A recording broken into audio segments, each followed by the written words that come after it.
Did you know that one of the most recognizable figures in all of human history, a man whose shadow still looms over Europe, was fueled by a secret he kept hidden his entire life? We see him in paintings and statues, the determined commander with his hand tucked neatly inside his waistcoat, his gaze fixed on a distant horizon.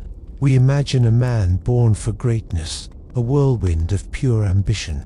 But the truth is far more human and far more fragile. The story of Napoleon Bonaparte is not just about the hunger for power. It is a story about the gnawing ache of insecurity. Just before we dive in, please take a second to tap the like button and subscribe to the channel. It's the single best way to support our work and ensure you never miss a new story. We're always curious, so let us know in the comments what part of the world you're in and what time it is for you. To truly understand the man who would one day crown himself emperor, you must forget the throne, the victories, and the grand armies. You must travel back in time, back to a rocky, sun-baked island in the Mediterranean. You must become a small boy who felt like a stranger in his own home. This journey doesn't begin in a Parisian palace. It begins in Corsica, an island with a spirit as wild and rugged as its coastline. And it is here, in the salty air and the ancient traditions of honor and clan, that the first seeds of your monumental insecurity are sown. You are not yet Napoleon, the legend. You are simply Napoleon di Bonaparte, a boy from a minor noble family on an island that has just been unceremoniously handed over to France. You are, from your very first breath, a contradiction. You are a Corsican patriot living under the flag of a foreign king. This feeling, this quiet but constant sense of being displaced, of not truly belonging anywhere, will become the invisible engine of your life. It is the grit in the oyster that will one day produce a pearl of immense and terrible brilliance. The world would come to know your ambition, your genius, and your ruthlessness, but it would never truly understand the simple, desperate need that powered it all. The need of a small, overlooked boy to force the entire world to learn and to respect his name. You were born in the town of Ajaccio, a place of stone houses and narrow streets that spill down to a bright blue sea. This is Corsica, an island of fierce, almost stubborn pride. For generations, your people fought for their independence, led by the charismatic patriot Pasquale Paoli, a man your family once idolized. You grow up hearing stories of his heroism, tales of a free Corsica whispered in the Corsican language, a tongue that sounds more like Italian than French.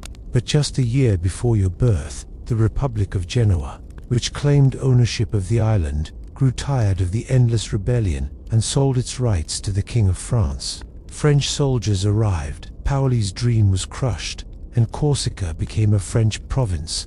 So you were born a Frenchman on paper, but in your heart, in the rhythm of the language you first speak, you are something else entirely. You are a child of a conquered land. This is the first and most fundamental crack in your sense of self. Your father, Carlo Bonaparte, is a clever man, a lawyer who understands the shifting tides of power. He sees that the future, and more importantly, the future of his many children, lies not in clinging to a lost cause, but in embracing the new French masters. He secures a place for his family within the new French aristocracy, a move that provides opportunity but also feels like a quiet surrender. He even changes the spelling of your family name, smoothing the Italian Bonaparte into the more palatable French Bonaparte. To a young boy, this is a profound change. It's as if a piece of your identity is being deliberately erased, polished away to make you more acceptable to strangers. You learn an early, powerful lesson that who you are can be a negotiation, a performance. You watch your father navigate this new world, and you see the subtle costs of assimilation. You are sent to school in France, a scholarship secured by your father's new connections. It is meant to be a great honor, a path to a prestigious career as an officer in the king's army. But leaving Corsica feels less like an opportunity and more like an exile. As the ship pulls away from the harbor, you watch the familiar rugged mountains of your homeland shrink into the distance. You are leaving the only place you have ever known, a world of sun, family, and fierce loyalties. for a cold, unfamiliar country whose language you barely speak. You are being sent to become one of them, the conquerors, and the irony is not lost on you. You are a Corsican boy tasked with becoming a French officer, a living symbol of your island's submission. You arrive at the military school of Brienne-le-Château in northeastern France, and the difference is a physical shock. The warm, bright sun of Corsica is gone, replaced by a persistent, damp chill that seems to seep into your bones. The school itself is a fortress of grey stone, severe and imposing, surrounded by flat, uninspiring countryside. It feels less like a school and more like a prison. You are just 9 years old, and you have never felt so alone. The other students are the sons of France's old aristocracy, boys with names that echo through the halls of Versailles. They are tall, fair-haired, and effortlessly confident. They carry themselves with an easy grace that comes from generations of privilege. And then there is you. You are small for your age, with olive skin and dark, intense eyes. Your French is halting, thick with the musical cadence of your native Corsica. From the very first day, you are a target. They mock your name, Napoleone, twisting it into cruel jokes. The most common taunt is Le Pétlonès, which means Strondanos, a play on how your name sounds in their ears. It follows you everywhere, a constant, humiliating reminder that you do not belong. They mimic your accent, laughing whenever you struggle to pronounce a word. They look down on your family, dismissing your Corsican nobility as a recent, and probably fraudulent, invention. You are poor, while they have generous allowances to buy sweets and comforts. Your own funds are meager, barely enough for necessities. This economic gap is another war between you and them. You see the easy camaraderie they share, the shared histories and inside jokes, and you exist entirely outside of it. You are the strange, foreign boy with the funny name and the thick accent. You are the charity case. Your reaction is not to shrink or try to please them. Your Corsican pride, that same stubborn spirit that defined your homeland, surges to the surface. You are proud and quick to anger. You lash out, your small body tense with fury. You get into fights, challenging boys much larger than you. But this only reinforces their image of you as a sullen, aggressive outsider. They see your fury not as a defense against their cruelty, but as a confirmation of your savage nature. So you retreat. You build a fortress around yourself, not of stone, but of silence and solitude. You learn that to show emotion is to show weakness. To ask for acceptance is to invite ridicule. The corridors of Brienne teach you a lesson more lasting than any military strategy, that you are fundamentally alone in the world. You cannot rely on friends, on heritage, or on charm. You can rely only on yourself. This profound isolation hardens you, shaping that boyish pride into a sharp, unyielding core of determination. You will show them. You will show them all. You will become someone so great, so powerful, that they will choke on their laughter. They will remember your name not as a joke, but with fear and awe. Your fortress is the school library. It is a quiet, dusty room, smelling of old paper and leather binding, a world away from the shouts and jeers of the training yard. While the other boys are outside, engaged in games and mock battles, you find your sanctuary among the silent stacks of books. Here, your accent doesn't matter. Your height is irrelevant. Your poverty is invisible. The library becomes your true home at Brienne, the only place where you feel not just safe, but powerful. You retreat from the world that rejects you and enter worlds where you can be anything you want. You don't just read, you consume. You devour history, geography, philosophy, and mathematics with a ferocious appetite. Your new companions are not your classmates, but the great men of antiquity. You walk with Plutarch and learn the lives of noble Greeks and Romans. You trace the campaigns of Hannibal, the Carthaginian general who, like you, was an outsider who humbled a great power. But two figures, above all others, become your mentors, your idols, your imaginary friends. They are Alexander the Great and Julius Caesar. You read every account of their lives you can find. You spread maps across the long wooden tables, your small fingers tracing Alexander's impossible march from Macedon to India. You memorize Caesar's tactics in Gaul, his daring crossing of the Rubicon, his masterful blend of military genius and political cunning. These are not just stories to you. They are blueprints. They are proof that a man, through sheer force of will and brilliance, can reshape the world in his own image. In the quiet of the library, you are no longer the bullied Corsican boy.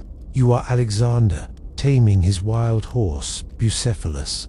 You are Caesar, rallying his legions against overwhelming odds. This internal world is so much more vivid, so much more satisfying than the grey reality of your school life. It is here you learn that history is a drama, and you are determined to be one of its lead actors. While your studies focus on military heroes, your curiosity is vast. You also read the great Enlightenment thinkers. You dive into the works of Jean-Jacques Rousseau, whose ideas about the social contract and the sovereignty of the people are setting intellectual fires across Europe. Historians still debate how deeply these revolutionary ideas truly took root in you. Were you a sincere believer in liberty, or did you simply see these philosophies as useful tools, a new language of power you could use to justify your own ambitions? You also develop a lifelong passion for the poems of Ossian, a collection of epic poems about ancient Gaelic heroes.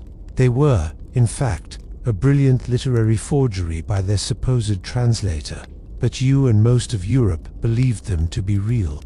These stories, full of mist, melancholy, and doomed heroism, speak to the romantic, brooding part of your soul. They feed your sense of being a man of destiny, set apart from ordinary mortals.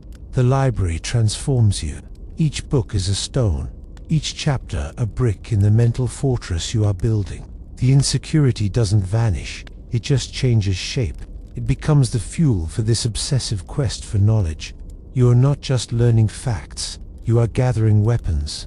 You are sharpening your mind into an instrument of such precision and power that no one will ever be able to dismiss you again. The world may see a sullen, isolated boy, but inside, you are already a general, a statesman, a conqueror in waiting. You graduate from the prestigious École Militaire in Paris, a second lieutenant of artillery. You are 16 years old. Under the rules of the old world, the Ancien Regime, this would likely be the peak of your career. Your minor Corsican nobility, your lack of wealth and connections, your foreignness, these things would create an invisible ceiling above you. You might have become a competent, professional officer, growing old in some forgotten provincial garrison, your brilliance noted only in dusty service records. You would have spent your life serving the sons of privilege who mocked you at Brienne, men who would be promoted above you not because of merit, but because of their bloodline. The system that created your insecurity was designed to keep you in your place forever. And then, the world breaks. In 1789, the streets of Paris erupt. The Bastille, that grim symbol of royal authority, is stormed by a mob. A tremor of change runs through France, and it soon becomes a political earthquake that shatters the foundations of the old world. The French Revolution is not just a historical event for you. It is a personal liberation. It is the most perfect, most chaotic, most unbelievable stroke of luck a man like you could ever imagine. The revolution declares that all men are citizens, equal before the law. It preaches a new gospel, liberty, equality, fraternity. But for you, the most important word is equality. It means that titles no longer matter. Birthright is worthless. The entire elaborate structure of aristocratic privilege that excluded you is being torn down, one severed head at a time. Suddenly, the only thing that matters is talent. What can you do? How ruthless are you? Can you win? For a young man with immense ability and a desperate hunger to prove himself, this new France is a paradise of opportunity. It is a ladder placed in the middle of a burning building. Many will be consumed by the flames, but for those brave or mad enough to climb, the heights are limitless. At first, you try to take this revolutionary fire back home. You return to Corsica, full of new ideas and ambition, hoping to become a leader in your native land. But you find yourself caught between factions. Your old hero, Pasquale Paoli, now rules the island and sees you with suspicion. You are too French for him now, too ambitious, a product of the very system he fought against. The final break is bitter. You and your entire family are declared traitors to Corsica and are forced to flee. Your home burned behind you. This is a profound moment of rejection. The island that made you has cast you out. You are now truly a man without a country, adrift. This final break with Corsica solidifies your destiny. There is no going back. Your future, your identity, your entire being must now be French. You arrive in mainland France as a refugee, with nothing but your uniform and the burning resentment of a man rejected by both his new country and his old one. The revolution is in full swing, a chaotic vortex of political purges and foreign wars, known as the Reign of Terror. It is a dangerous time, where a wrong word can lead you to the guillotine. But chaos is a medium you understand. It is a storm where a skilled sailor can outmaneuver the larger, more ponderous ships. You are that sailor, and all you need is a single gust of wind to fill your sails. Your chance arrives at the port city of Toulon. It is a moment of extreme crisis for the young French Republic. The city, a jewel of the Mediterranean coast and home to a massive naval fleet, has risen up in a royalist revolt and, in an act of ultimate betrayal, has invited the British and Spanish navies into its harbor. The Republic is fighting for its life against enemies from without and within, and the loss of Toulon is a dagger pointed at its heart. A Republican army is sent to lay siege to the city, but the campaign is a disaster. The generals in charge are political appointees, men who are better at making speeches than war. The commander, Jean-Francois Cato, is a former painter with a magnificent plume in his hat, but very little military sense. His strategy is a series of clumsy, costly frontal assaults that achieve nothing but filling the field hospitals. You are there, a mere captain of artillery, observing this breathtaking incompetence with a mixture of professional disgust and simmering frustration. You see the solution so clearly it feels like a physical ache in your chest. You watch them waste lives and resources, and the boy who was mocked for his foreignness now feels the sting of being smarter than his supposed superiors. Then, a cannonball, a random agent of fate, changes everything. The commander of the Republican artillery is badly wounded, and the post is suddenly vacant. Your political patron, a fellow Corsican and representative of the government named Antoine Salicetti, knows of your expertise. He pushes for your appointment. The generals, desperate and dismissive, agree. They give the job to the intense young officer with the strange accent, probably assuming it will make little difference. They could not be more wrong. You are unleashed. You surveyed the terrain not as a painter would, seeing a landscape, but as a predator sees a hunting ground. Your mind, sharpened by years of devouring books on military history and mathematics, instantly grasps the tactical reality. While the other commanders are focused on the city walls, you are focused on the harbor. You see that the key is not to storm Toulon, but to make it impossible for the British fleet to remain. You identify two promontories, two high points of land, named Legillet and Balaguaya, that command the entire inner and outer harbor. You tell your superiors that if you can place heavy cannons there, you can rain fire down upon Admiral Hood's ships, forcing them to either flee or be destroyed. The city would then fall without a bloody assault. They are skeptical. The plan is too simple, too bold, but you are relentless. You write pamphlets, you argue, you badger, you overwhelm them with the force of your logic and your furious certainty. You gather cannons from all over the region, build new fortifications almost overnight, and train your gunners with a ferocious intensity. You are a whirlwind of focused energy. In a rain-lashed night attack, you lead the assault on the key promontories yourself. In the chaotic, muddy struggle, you receive a bayonet wound to your thigh, a scar you will carry for the rest of your life. But the forts are taken. Just as you predicted, the British position becomes untenable. They abandon the city, hastily setting fire to the French ships they cannot take with them. Toulon falls to the Republic. You have delivered the victory that established generals could not, and for your efforts, you are promoted to Brigadier General. You are 24 years old. The name Bonaparte is no longer a joke. It is a name that means victory. Your victory at Toulon makes you a name, but in the churning, paranoid world of revolutionary France, fame is a dangerous commodity. Your rapid promotion puts you on the radar, but it also makes you a target. You are associated with the Robespierre brothers, the architects of the Reign of Terror. When their radical Jacobin faction falls from power and they are sent to the guillotine, you are swept up in the backlash. You are arrested and briefly imprisoned, accused of treason. For 10 terrifying days, you sit in a cell in Fort Cara near Antibes, contemplating the very real possibility that your career and your life might end before it has truly begun. You see firsthand how quickly fortunes can change, how a hero one day can be a traitor the next. You are eventually released, cleared of the charges, but the experience leaves a deep mark. It reinforces your natural cynicism and teaches you that political favor is as fleeting as smoke. You are left without a command, a general with no army, wandering the streets of Paris, your uniform growing threadbare.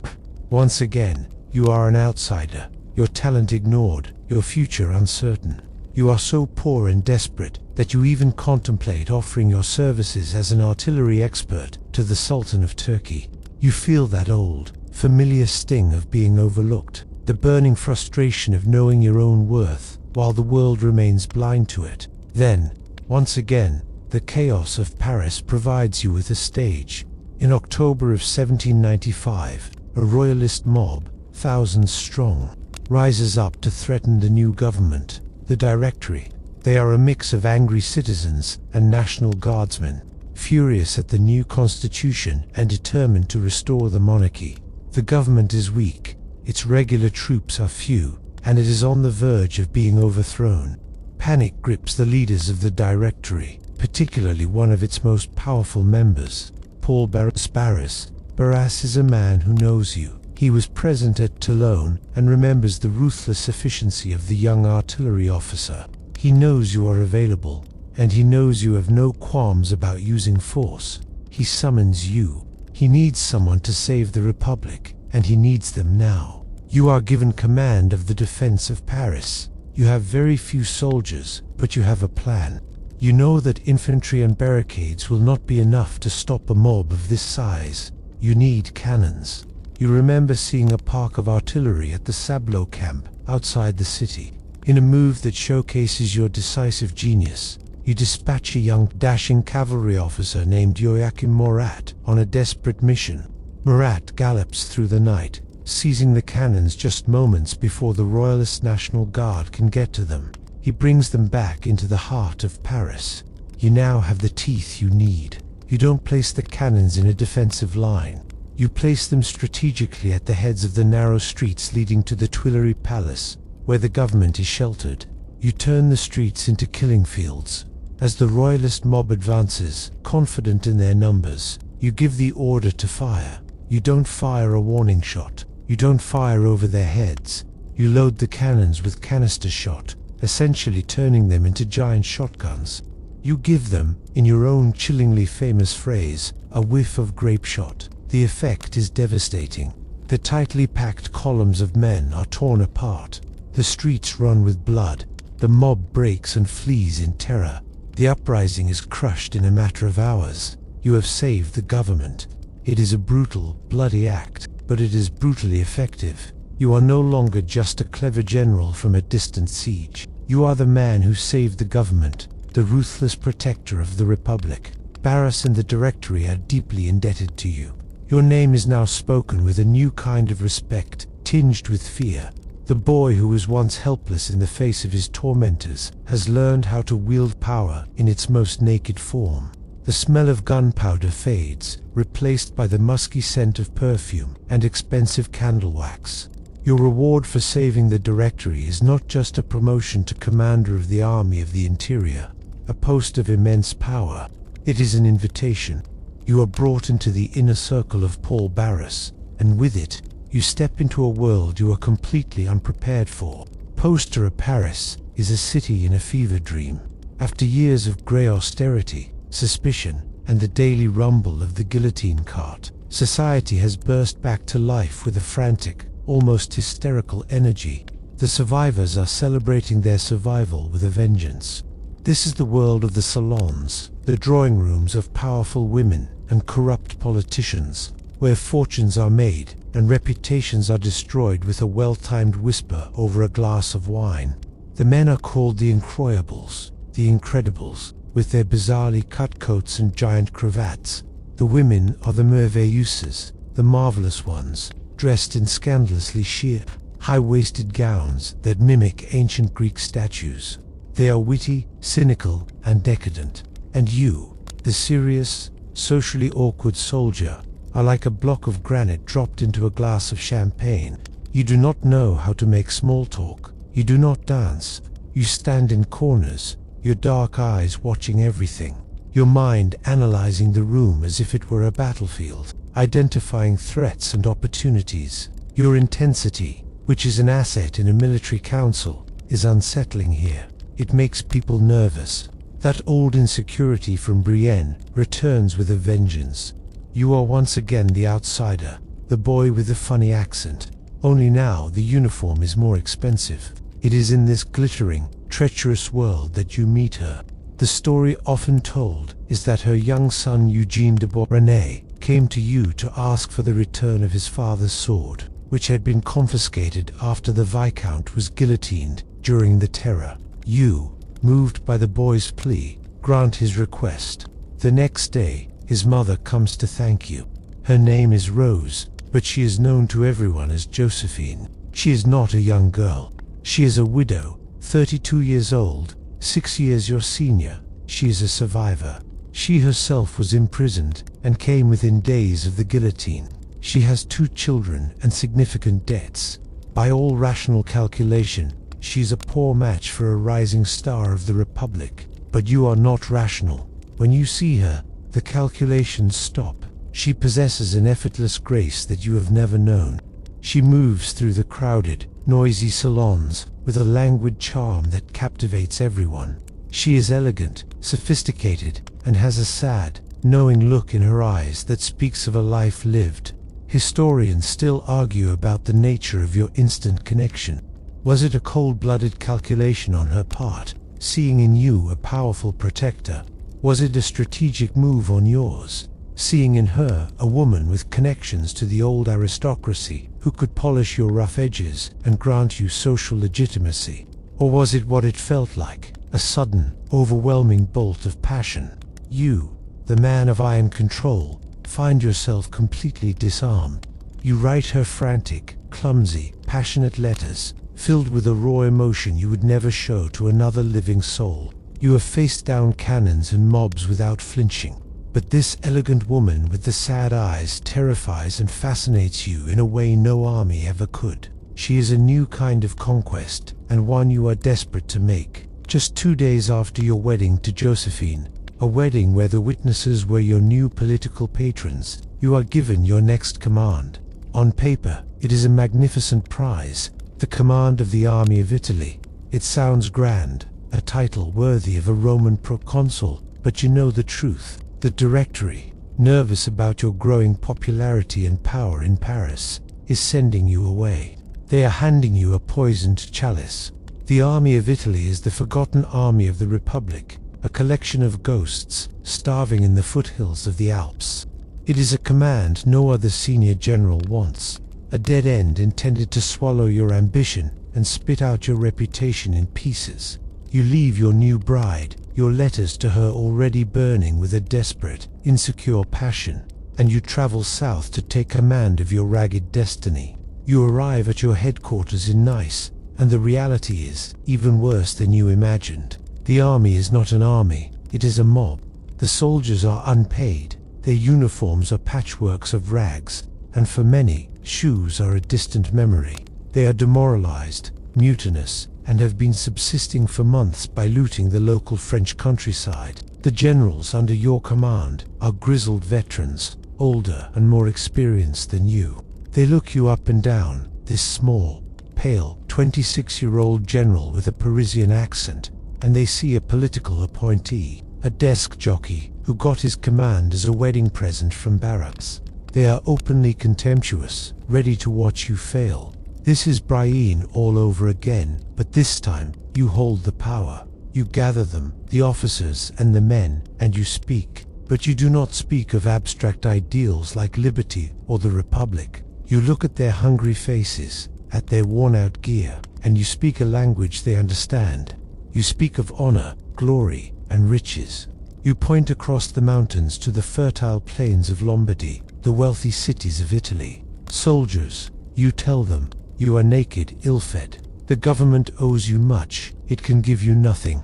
I will lead you into the most fertile plains in the world. Rich provinces, great cities will be in your power. There you will find honor, glory, and wealth. It is a stunning, brutally honest promise. It is the speech of a pirate captain, not a Republican general, and it works. You have given them a reason to fight, a reason to follow you. You unleash a new kind of warfare on the slow, ponderous Austrian and Piedmontese armies that oppose you. You do not march in stately lines. You are a blur of constant motion. You force your men to march light, to live off the land, to move with the speed their enemies cannot comprehend. You strike at the seam between the two allied armies, separating them, defeating them in detail, never letting them rest. You win at Montenotte, Millesimo, Degomondolf. In less than 2 weeks, you knock the kingdom of Piedmont-Sardinia out of the war. Your greatest moment of personal myth-making comes at the storming of the bridge at Lodi. Against heavy Austrian fire, you personally help place a cannon and then lead from the front, inspiring your grenadiers to charge across a narrow wooden bridge into a hail of fire. It is a tactically minor victory, but a massive psychological one. After the battle, the old veteran soldiers, in a sign of respect and affection, elect you their corporal. They start calling you Le Petit Caporal, the little corporal. It is a nickname that sticks, a symbol that you are one of them, a soldier's general. And in that moment, something shifts inside you. You start to believe you are not just a talented commander. You start to believe you are a man of destiny. Your victories in Italy are spectacular, but you understand a truth that few generals before you ever grasped. Winning a battle is only half the war. The other half is winning the narrative. As you conquer Italian cities, you are not just seizing territory, you are seizing control of your own legend. You essentially invent the modern concept of the war correspondent, the embedded journalist, and the military propaganda machine, all rolled into one. And the hero of every story is you. You establish 2 newspapers, with wonderfully dramatic names, La Courier de l'Armée d'Italie, the Courier of the Army of Italy, and La France Vue de l'Armée d'Italie, France, as seen from the Army of Italy. These are not independent journals, they are your personal mouthpieces, printed in the field and sent back to Paris by the wagon. Their purpose is singular, to craft an image of General Bonaparte as the savior of the Republic, a military genius of unparalleled skill, and a hero of classical proportions. The dispatches you send are not dry military reports. They are thrilling, cinematic narratives. You describe your victories in breathless prose, exaggerating enemy numbers to make your triumphs seem even more miraculous. You name individual soldiers who have performed acts of bravery, creating a sense of a shared, heroic enterprise. But your own actions are always front and center. The crossing of the Lodi Bridge is presented not just as a brave charge, but as a moment of almost superhuman courage, with you at the forefront of the danger. The reports are carefully edited to remove any mention of your uncertainties, your mistakes, or the crucial role played by your subordinate generals. History, according to your newspapers, is a drama with 1 star. You also understand the power of visual propaganda. You commission painters, like Antoine Jean Gros, to immortalize your victories on vast canvases. The most famous of these, Bonaparte at the Bridge of Arcole, depicts you standing heroically amidst the smoke of battle, holding the army's standard, leading the charge. In reality, the charge at Arco initially failed, and you were knocked into a muddy ditch. saved from capture only by the desperate efforts of your aides. But that is not the story the painting tells. The painting tells the myth, and you know that the myth is more powerful than the reality. This flood of expertly crafted propaganda has a profound effect back in France. The public, tired of the corrupt and bickering politicians of the Directory, is hungry for a hero, and you give them one. While the government seems weak and indecisive, you are delivering victory after victory. You are sending back not just glorious news, but also wagons filled with plundered art, treasures and gold, helping to prop up the bankrupt French treasury. You are seen as a doer, a man of action in a world of talkers. This is a subtle but profound shift in power. You are technically a servant of the government in Paris, but you are rapidly becoming more popular and more powerful than your masters. You begin to act less like a general and more like a head of state. You negotiate treaties with the defeated Italians and Austrians on your own authority, redrawing the map of Italy without even consulting the Directory. They protest, sending you angry letters, but they are powerless to stop you. They need you. They need your victories and the money you send. You have created a power base that is entirely your own, built on military success and popular adoration, all fueled by your revolutionary use of the printing press. The insecure boy who was mocked for his name now has the entire French nation learning it by heart. You returned to Paris in December of 1797, not as a general, but as a living legend. Your carefully crafted propaganda has done its work. The streets are thronged with cheering crowds. People climb onto rooftops to catch a glimpse of the savior of Italy. The Directory, your political masters, are forced to stage a lavish public ceremony in your honor at the Luxembourg Palace.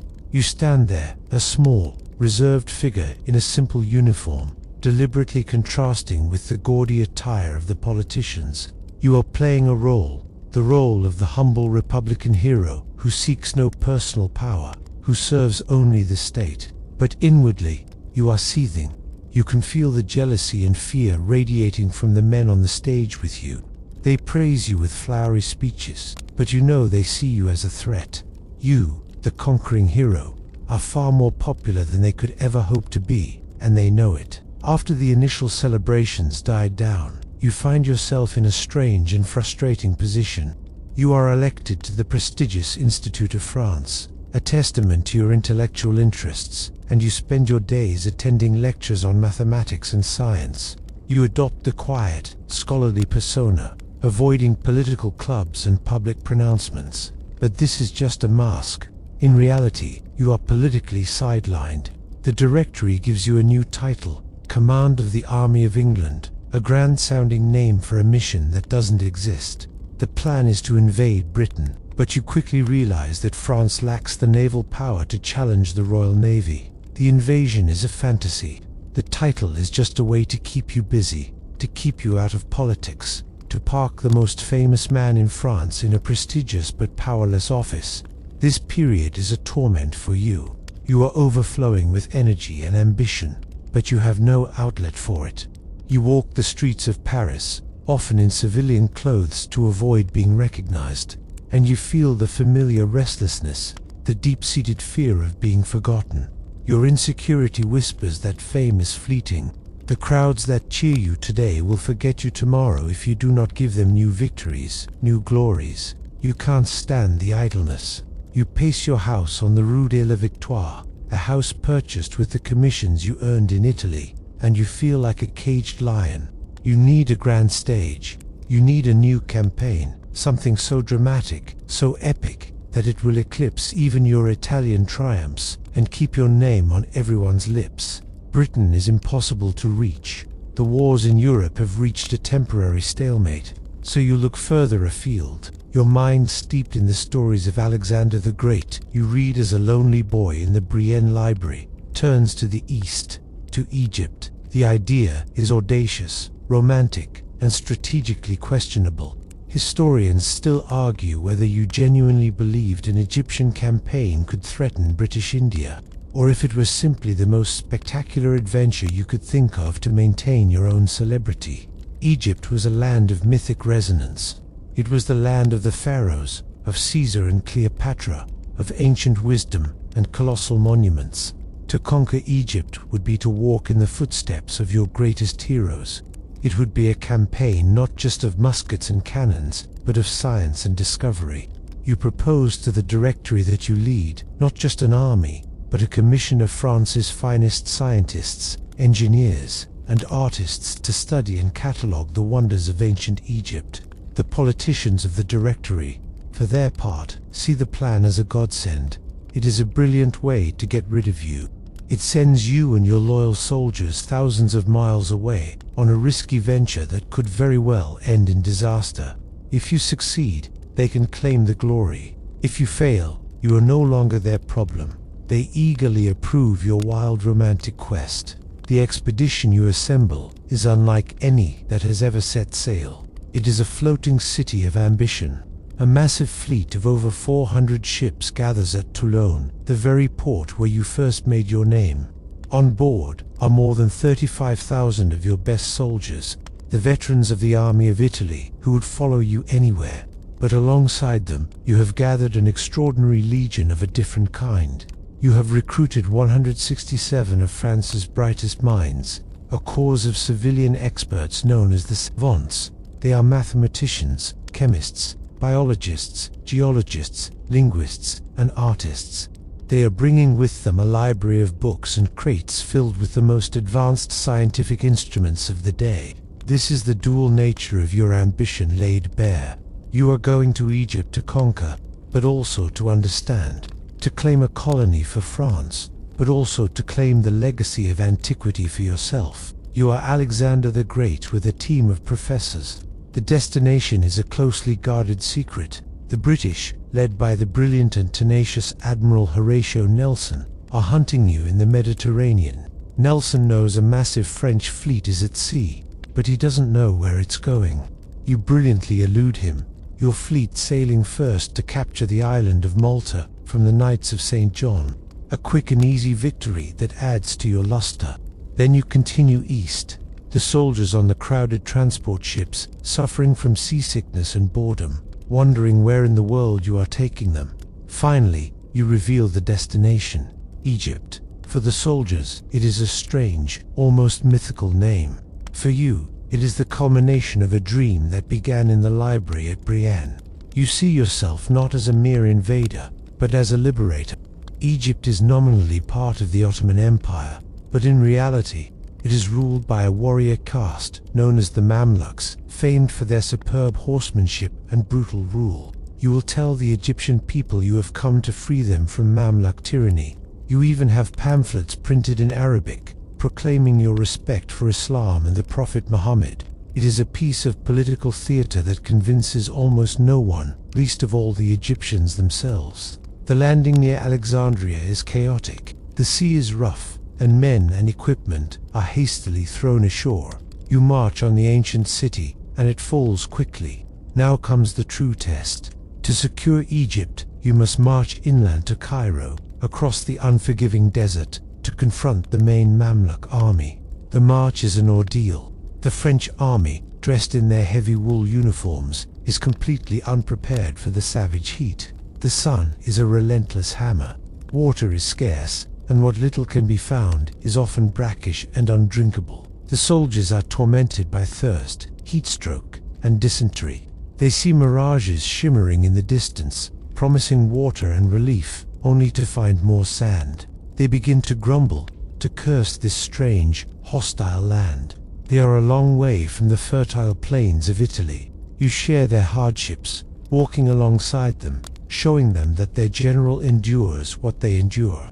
You push them forward with the sheer force of your will, reminding them of the riches of Cairo that await. You are marching towards a confrontation that you have framed not as a battle for a city, but as a battle for history itself. After weeks of a grueling march through the desert, your exhausted army finally sees them. On the horizon, near the village of Mbaba, the Mamluk army is arrayed for battle. Behind them, hazy in the distance, are the silhouettes of the Great Pyramids of Giza. It is a sight of almost unimaginable historical weight. You are a man who understands the power of a moment, the importance of theater in the art of leadership. You ride before your troops, who are nervous, outnumbered in cavalry, and facing the most feared horsemen in the world. You know you need to give them more than just tactical instructions. You need to give them a sense of destiny. You point towards the ancient monuments, and you deliver the most famous line of your career. "Soldiers," you shout, your voice carrying across the dry air. From the heights of these pyramids, 40 centuries look down upon you. It is a masterstroke of rhetoric. You are telling your men that they are not just fighting for France or for plunder. They are fighting on the stage of history itself, their actions watched by the ghosts of pharaohs. You lift them out of their miserable present and place them in the grand sweep of time. The battle that follows, known as the Battle of the Pyramids, is a clash of eras. The Mamluks, dressed in brilliant silks and armed with fine scimitars and pistols, rely on the individual courage of their cavalry charges. They are a medieval force. You, on the other hand, rely on the disciplined firepower of the modern age. You arrange your divisions into massive hollow squares. The soldiers stand shoulder to shoulder, their bayonets pointing outwards, creating bristling fortresses of infantry. The Mamluk cavalry charges again and again, with incredible bravery, but they cannot break your squares. They gallop around the formations, firing their carbines, but are met with disciplined volleys of musket fire that empty their saddles. The charges falter, break, and turn into a rout. The battle is a stunning, decisive victory for you. Cairo falls, and you enter the city as its conqueror. You have done it. You have walked in the footsteps of Caesar. You set up your headquarters and begin the work of organizing your new French colony. Your savants fan out across the country, measuring, sketching, and excavating, beginning the monumental work that will found the modern science of Egyptology. For a brief moment, you are at the apex of your romantic dream. But at this moment of supreme triumph, your personal world collapses. A mail ship arrives, bringing letters from France. Your aide-de-camp, Junot, a man who has been with you for years, takes you aside. He tells you the gossip of Paris. Everyone knows. He tells you that your wife, Josephine, the woman you adore, the recipient of your passionate, desperate letters, has been unfaithful. She has taken a lover, a handsome young officer named Hippolyte Charles. The news shatters you. The man who just commanded 40 centuries, who stood unblinking before the Mamluk charge, is utterly broken by a domestic betrayal. All that insecurity, that fear of not being good enough that has haunted you since childhood, comes roaring back. The conquest of Egypt feels hollow. What is the point of being a hero to the world if you are a fool in your own home? You are humiliated, enraged, and heartbroken. Your aides see you fly into a volcanic rage, then sink into a deep, brooding depression. You write a bitter letter to your brother Joseph, a letter that will be famously intercepted by the British and published for the world to see. I have great private unhappiness. The veil has been torn away. The triumph at the pyramids is now ashes in your mouth. Recatastrophe. While you were marching on Cairo, Admiral Nelson, your relentless British nemesis, was crisscrossing the Mediterranean, hunting for your fleet. For weeks he had been just a step behind you, a ghost of sea power that haunted your expedition. On the 1st of August, 1798, he finds you. Your fleet, under the command of Admiral Brueys, is anchored in Aboukir Bay, near the mouth of the Nile. Brueys is confident in his position. He has anchored his 13 massive ships of the line in a strong defensive formation, close to the shore, believing it impossible for the British to get between his ships and the shoal water. He is fatally mistaken. Nelson is a genius of naval warfare, as bold and innovative on the water as you are on land. He sees a weakness in the French line. He realizes that if the French ships have enough room to swing with the tide at their anchors, then there is just enough room for his own ships to slip between the French line and the shore. It is a maneuver of incredible risk and breathtaking skill. As dusk falls, Nelson's fleet attacks from two sides at once, from the sea and from the landward side, trapping the French ships in a devastating crossfire. The battle, known as the Battle of the Nile, is an annihilation. The French sailors, many of whom are ashore, are caught by surprise. One by one, your ships are battered into submission. The climax of the horror comes around 10 p.m. when your flagship, the massive 120-gun Lorient, catches fire. It is carrying the plunder from Malta and 3 million francs in gold, as well as its massive powder magazines.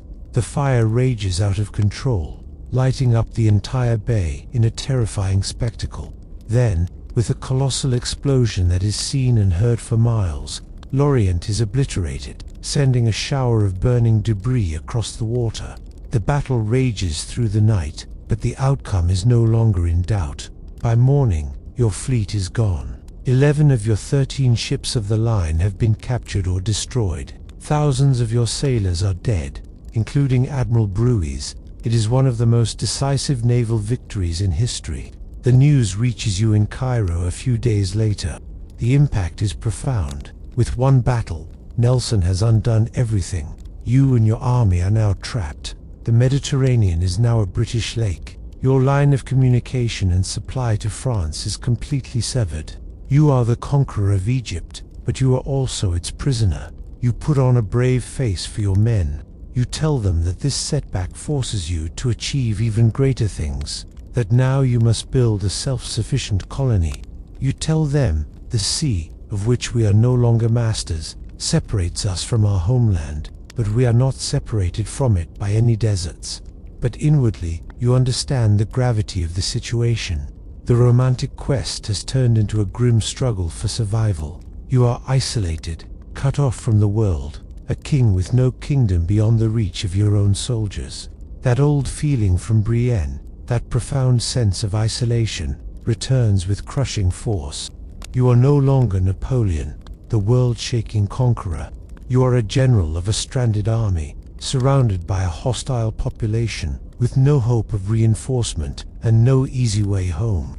The failure is absolute, and it is not a feeling you are accustomed to. You are a prisoner in your own conquest. Weeks turn into months. You try to govern Egypt, to bring French order to an ancient land. Your savants continue their remarkable work, discovering incredible artifacts like the Rosetta Stone, which will one day unlock the secrets of hieroglyphics. You try to keep your army busy, launching a difficult and ultimately unsuccessful campaign north into Syria, where you are repulsed from the walls of Acre by a determined Ottoman defense, ironically assisted by the British Navy. This is another unfamiliar taste, the taste of clear-cut defeat. You are forced to retreat back to Egypt, your army ravaged by plague. The grand Eastern dream is curdling into a nightmare. But while you are stuck at the far end of the Mediterranean, the world you left behind is falling apart. News is a precious and rare commodity. It trickles in on small blockade-running ships or through intercepted British newspapers, often months out of date. Slowly, piece by piece, you begin to assemble a picture of the situation back in France, and it is a picture of total chaos. The Directory, the government you left in charge, has proven to be as corrupt and incompetent as you suspected. Your victories in Italy, the buffer states you created, have all been undone. A new coalition of European powers, funded by British gold, has gone on the offensive. The Austrians and Russians have driven the French out of Italy, undoing all your hard-won gains. The Republic itself is threatened with invasion. At home, the political situation is just as dire. The government is bankrupt. The politicians are divided into warring factions. Royalist plots and Jacobin conspiracies are rampant. The French people are weary of war, tired of the political instability, and disgusted by the corruption of their leaders. The nation is adrift, leaderless, and yearning for a strong hand to restore order and glory. As you read these reports, sitting in your tent in the Egyptian dust, a new and audacious idea begins to form in your mind. Your personal situation is a disaster. Your army is trapped. Your Great Eastern Expedition is a strategic failure. By any normal measure, you should be facing disgrace, a court-martial for abandoning your post. But you begin to see a wild, improbable opportunity. The chaos in France is a power vacuum, and you are the only man with the prestige and popular support to fill it. The public remembers you not as the general of a failed Egyptian campaign, which they know little about, but as the hero of Italy, the man who brought peace and glory. Your propaganda from the Italian campaign is still paying dividends. You realize that your greatest asset is distance. Being trapped in Egypt has kept you untainted by the Directory's failures. You are not associated with the defeats in Italy or the political mess in Paris. You can return not as a failed adventurer, but as a savior, the man who was away when everything went wrong and who has now returned to fix it. It is a gamble of colossal proportions. To get back to France, you will have to abandon your army. You will have to leave your soldiers, the men who followed you across the desert, to an uncertain fate. It is an act that borders on desertion. You will have to run the gauntlet of the Royal Navy again, risking capture, which would mean humiliation and imprisonment in the Tower of London. But the potential prize is the ultimate one. Not just a command, not just a title, but France itself. You look at the pieces on the board, a failed expedition on one side, a collapsing republic on the other. For a man driven by an insatiable need to prove his worth, to overcome every setback, the choice is clear. You have to get home. The decision is made. The execution is swift and secret. You cannot let your army know you are leaving. The news would cause a complete collapse in morale, and they would almost certainly try to stop you. You make a show of planning a tour of the Nile Delta, a routine inspection. You select a small group of your most loyal officers and your favorite savants to accompany you. You leave behind a letter for General Kleber, a capable but perpetually grumpy subordinate, appointing him as your successor.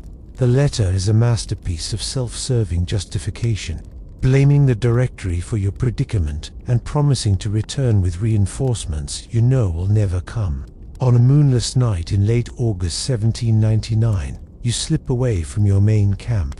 You and your small entourage ride to a secluded stretch of coast where 2 frigates, the last seaworthy remnants of your naval force, are waiting. As you board the small ship, you are leaving behind more than 30,000 Frenchmen.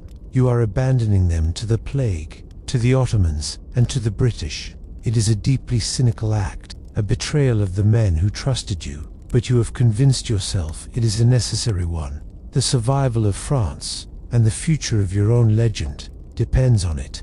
The journey home is 47 days of pure tension. You are on a small, fast ship, but you are a mouse in a house full of cats. The Mediterranean is patrolled by the Royal Navy, and you know that capture would be the end of everything. You spend the days on deck, scanning the horizon for the sight of a British sail. At night, you study the stars, your mind racing, planning your next moves. You are gambling your entire future on this single, desperate voyage. There are several close calls. At one point, you spot a squadron of British warships. Your admiral wants to turn back to Alexandria, but you overrule him. Fortune favors the bold. You insist, and order the ship to press on. By a sheer stroke of luck, you are not seen. The winds are unfavorable, pushing you slowly along the coast of North Africa, prolonging the agonizing journey. You finally make landfall at the small port of Fréjus in the south of France on October 9th. You have no idea what kind of reception awaits you. Are you a deserter or a hero? As you step ashore, the local officials try to place you under quarantine, the standard procedure for any ship arriving from plague-ridden Egypt. But the people of Fréjus will have none of it. When they learn that it is Bonaparte, the hero of Italy, who has returned, the town erupts in celebration. The quarantine is forgotten. The people cheer you. They surround you. They treat you not as a failed general, but as a returning savior. The news of your arrival travels like wildfire. All the way from the coast to Paris, your journey is a triumphal procession. Towns illuminate their streets. Crowds line the roads. Church bells ring. It is a stunning, spontaneous outpouring of public adoration. You realize that your gamble has paid off spectacularly. The French people, starved for good news, see only what they want to see. They do not know the details of the Egyptian disaster. They only know that their greatest general, the one man who has consistently delivered victory, is back. The Directory is terrified. They discuss arresting you for desertion, but they know it is impossible. You are too popular. You are no longer just a general of the Republic. You are a political force in your own right, a walking, breathing symbol of hope for a weary nation. You arrive in Paris as the master of the situation, the conquering hero returned at the nation's darkest hour. You arrive in Paris to find a city that is overripe for a coup d'etat. The political air is thick with conspiracy. Everyone knows the Directory is failing. The only questions are who will overthrow it, and when. Your sudden, dramatic return acts as a powerful catalyst, accelerating all the whispered plots.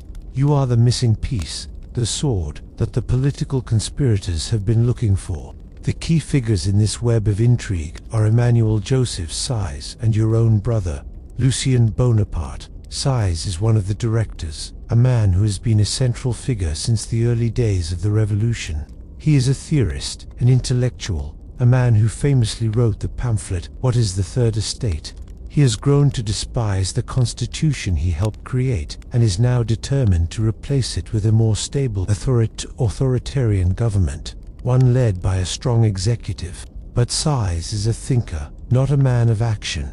He needs a popular general to provide the military muscle and the public legitimacy for his coup. He has been searching for his sword, and he initially considered other generals, but your arrival presents him with the perfect candidate. Lucien, your younger brother, is ambitious and politically savvy. He has managed to get himself elected as the president of the Council of 500, one of the two legislative bodies of the French government. This position will prove to be crucially important. He acts as the bridge between you and the political plotters. You meet with Size and the other conspirators in secret, in quiet drawing rooms away from the prying eyes of the public. There is an immediate tension between you and Size. He sees you as a tool, a useful soldier who will do his bidding and then step aside, content with a handsome reward. You, on the other hand, have no intention of being anyone's puppet. You listen to his complex theories about the perfect constitution, nodding along, but you are already planning how you will sideline him once the coup is successful. You let him think he is in charge, playing the part of the reluctant hero who is only acting for the good of France. Your house on the Rue de la Victoire becomes the headquarters of the conspiracy. It is a beehive of activity. Politicians, bankers, and generals come and go at all hours. The bankers are crucial, providing the funds needed to bribe key officials and ensure the loyalty of the Parisian garrison. You move with incredible speed and skill, using your immense prestige to win over the key military commanders in the capital. You flatter one general, promise a promotion to another, and remind a third of the shared glories of the Italian campaign. Within a few weeks, you have secured the loyalty of the army in Paris. The plan the conspirators devise is complex, relying on a mixture of political manipulation and the threat of force. It is scheduled for the 18th of Brumaire in the new French Republican calendar, which corresponds to November 9th, 1799. The first step is to use a manufactured crisis. The sympathetic members of the upper house, the Council of Ancients, will be told of a fictional Jacobin plot to overthrow the government. In a state of panic, they will vote to move the legislative councils out of Paris to the suburban palace of St. Cloud, supposedly for their own safety. More importantly, they will vote to appoint you, General Bonaparte, as commander of all troops in Paris to protect the Republic from this imaginary threat. Once the politicians are isolated at St. Cloud, surrounded by your loyal soldiers, the second phase will begin. Size and the other sympathetic directors will resign, paralyzing the executive branch. You will then address the two legislative councils, urging them to dissolve themselves and appoint a commission to write a new, stronger constitution. The conspirators believe the politicians, intimidated by your soldiers and the loss of their executive leadership, will have no choice but to comply. It is a delicate, high-stakes plan that could easily go wrong. Everything depends on maintaining the illusion of legality and on the nerve of the key players, especially yours. The morning of 18 Brumaire begins perfectly. The first part of the plan unfolds without a hitch. The Council of Ancients, suitably alarmed by the fabricated news of a Jacobin plot, votes to move the legislative sessions to St. Cloud. They dutifully appoint you commander of the troops in Paris. You appear before them, flanked by a magnificent staff of loyal generals, and you deliver a short, powerful speech, swearing to protect the Republic. So far, it is a masterclass in political theater. The next day, however, the entire enterprise almost collapses into a humiliating farce. The legislators gather at the Palace of St. Cloud, a grand and imposing setting, but the isolation, away from the familiar environment of Paris, does not make them compliant. It makes them suspicious. They begin to realize they have been trapped. The Council of 500, the lower house presided over by your brother Lucien, is full of fiery radical Jacobin who are not easily intimidated. They refuse to be herded. They demand to know why they were moved, what this supposed plot is. The conspiracy begins to unravel. Seeing the situation slipping away, you decide on a dramatic intervention. You have always been at your best in a crisis, leading from the front. But this is a political battlefield, not a military one, and your instincts fail you.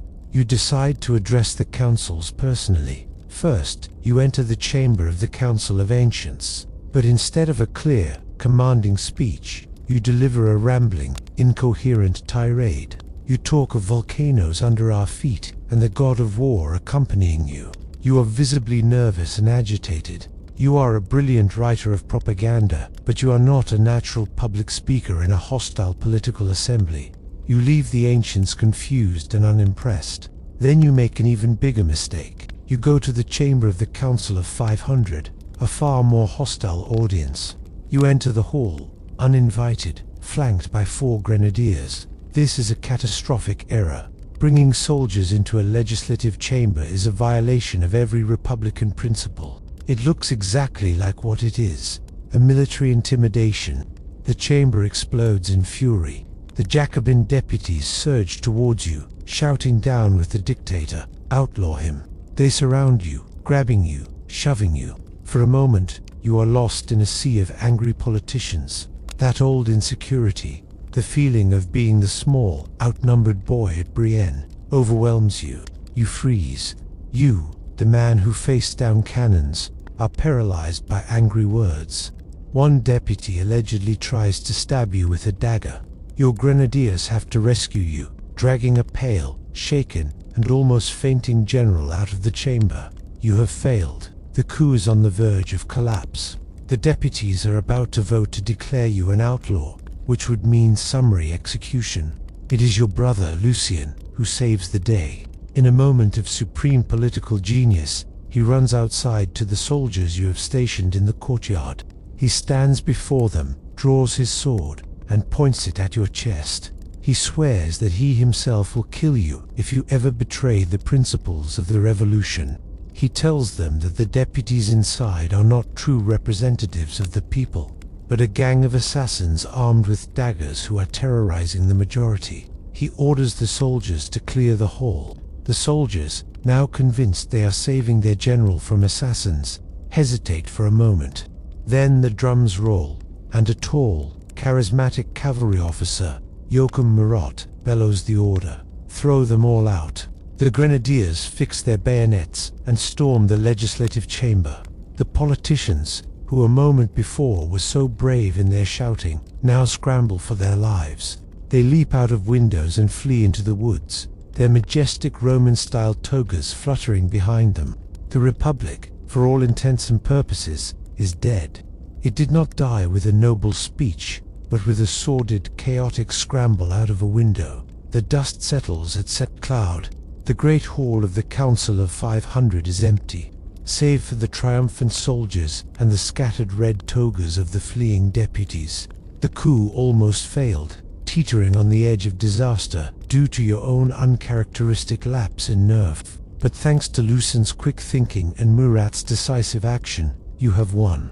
Now comes the crucial task of creating a new government, of turning this messy, violent seizure of power into a legitimate, stable regime. You and your co-conspirators, Size and another former director named Roger Ducos, are appointed as provisional consuls.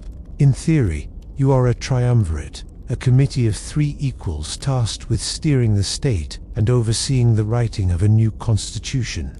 But from the very first moment, you make it clear that there will be no equals. Size, the great theorist, arrives at the first meeting of the consuls with a draft of his perfect constitution.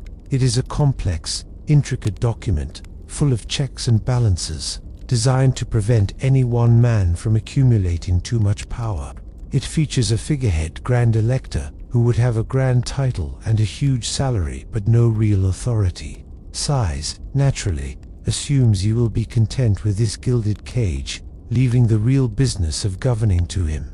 You listen patiently as he outlines his elaborate system. Then, with a few sharp, practical questions, you dismantle it. You ridicule the idea of a Grand Elector, comparing him to a fatted pig. You have not risked everything to be a ceremonial figurehead. You have risked everything for power, real power. You take Size S draft and, with a committee of your own loyalists, you rewrite it completely. You keep some of his terminology, but you gut the substance. The new constitution, the constitution of the year 8, is a masterpiece of authoritarianism disguised in republican language. It maintains the illusion of popular sovereignty with universal male suffrage, but the people only vote for lists of candidates from which the government then chooses the officials. The real power is concentrated in the executive branch, specifically in the office of the first consul. The second and third consuls are given purely advisory roles. They can offer their opinion, but the first consul has the final say. There is no doubt who the first consul will be. You have outmaneuvered everyone. The Size, the brilliant political architect, has been architected right out of a job. He is given a large estate and effectively pensioned off into obscurity. You have taken his revolution and made it your own. You move into the Tuileries Palace, the former residence of the French kings. The symbolism is potent. The revolutionary cycle has come full circle, replacing a monarch with a man who, in all but name, is an absolute ruler. You work with a furious, obsessive energy that astounds everyone around you. You centralize the government, creating a system of prefects in each department who report directly to you, a system that largely remains in France today. You stabilize the nation's finances, creating the Bank of France. You begin the monumental task of codifying France's chaotic legal system, which will result in the Napoleonic Code, arguably your most lasting and positive legacy. You are bringing order out of chaos, efficiency out of anarchy. You are giving the French people the stability they craved. They reward you with their overwhelming support in a plebiscite to approve the new constitution. The official result is a landslide, over 3 million in favor and only 1,562 against.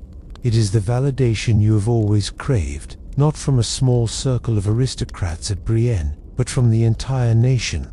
You are no longer the outsider. You are France. You now stand at the apex of the French state. You occupy the Tuileries Palace, walking through the same gilded halls where kings once reigned. The chaos that tore France apart for a decade has been subdued by the force of your will.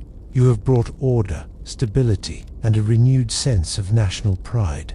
The French people, in a formal plebiscite, have overwhelmingly endorsed your rule. By every conceivable measure, you have won.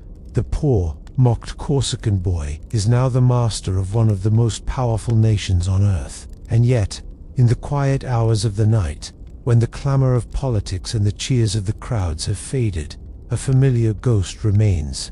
You can have all the power in the world, but you cannot command your own memory. The insecurity that was forged in the cold halls of Brienne has not been vanquished. It has simply been given a larger stage on which to fret. The whispers of La Polonaise are gone, replaced by the roar of adulation. But you find that one is just the inverse of the other. Both are a form of noise that prevents you from feeling a sense of simple, internal peace. You have proven everyone wrong.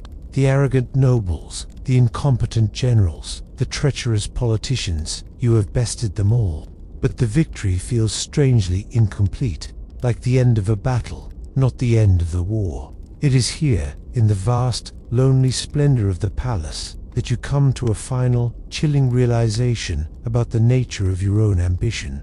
You begin to see that all of it, the obsessive studying, the reckless courage, the brilliant campaigns, the ruthless plotting, was never truly about governing. The legal reforms, the financial stability, the administrative efficiency, these were just the necessary tools of a much larger, much more personal project. You did not take power to govern France. You took it to force the world to never again forget your name. You did it to build a monument so vast and so brilliant that it would permanently silence the laughter of your childhood. But now that you have this immense power, a new fear takes root. Power is fleeting. You, more than anyone, know how quickly fortunes can turn. A single lost battle, a shift in political winds, and you could become just another footnote, another leader overthrown. For a man who now had everything, a doubt haunted him, how to transform power into legacy. And so, for this moment, our journey through the past comes to a gentle and quiet close. The echoes of thundering cannons across Italian fields and the frantic whispers of conspiracy in Parisian salons begin to fade, dissolving into the peaceful silence that now fills your own calm and comfortable space. You can allow the heavy cloak of history to slip from your shoulders, releasing the weight of one man's monumental ambition and the relentless ache of his insecurity. Let those powerful, driving forces recede like a distant tide, leaving behind only the smooth, quiet sand of the present moment. The grand and tumultuous stage of the past, with all its brilliant triumphs and its deep, human sorrows, now dims its lights, becoming just a story that has been told, a memory that you can safely put away for the night. There are no more desperate marches to endure this evening, no more fragile republics to save or overthrow, only the simple, steady, and reassuring rhythm of your own breathing.